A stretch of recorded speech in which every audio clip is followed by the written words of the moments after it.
In our sundown perambulations of late, we have observed several parties of youngsters playing base, a certain game of ball. The game of ball is glorious. Walt Whitman.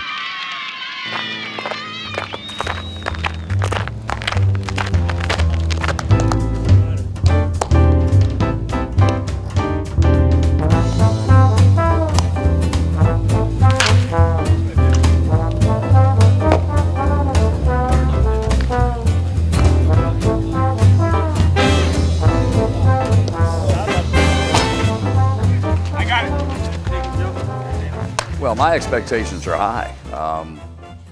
I don't think there's been a club in baseball that's more addressed and better addressed their needs than what Walt Jocketty and his people have done. And that coupled with the Cardinals losing Pujols and Milwaukee losing Fielder, I think this club will be in the hunt all year long. With all due respect to Joey Votto, Brandon's the face of the club because of the way he reacts to people. Joey Votto is the best player on the team. Brandon Phillips is the face of the ball club. And I've said it 1,000 times, because he is so fan-friendly and genuinely so, and really casts this club in a very favorable light everywhere he goes because of his personality and because of his relationship with the fan, I think that makes it even more important that they keep him around and keep him in a Reds uniform. This club's got a window of opportunity of 2 years.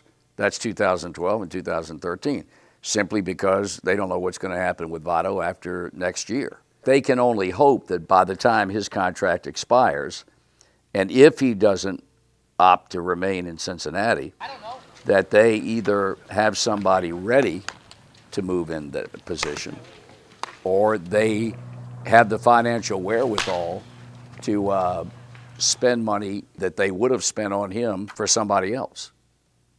The biggest question mark for me is if they open the season with Heisey in left and Stubbs in center and Bruce in right, you've got three guys that struck out almost 500 times. They've got to find a way to cut that down.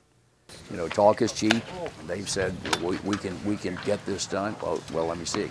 Let me see you get it done.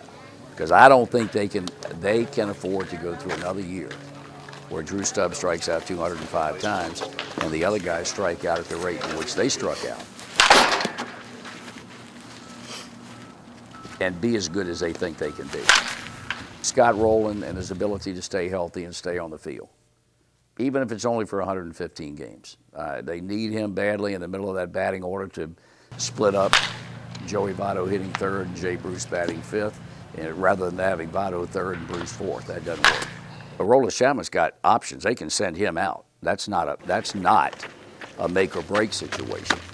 Would they be better off having him in the rotation? Sure, because he's left-handed. And if he doesn't make it, they're not going to have a left-hander in their rotation, which I think is not the most desirable thing in the world. But at the same time, if your right-handers are good enough and you get left-hand hitters out, then that's not such a big problem. Thank you for the time, Joey. Joey. If this club can live up to what that expectation is, then it's going to be a very, very interesting season.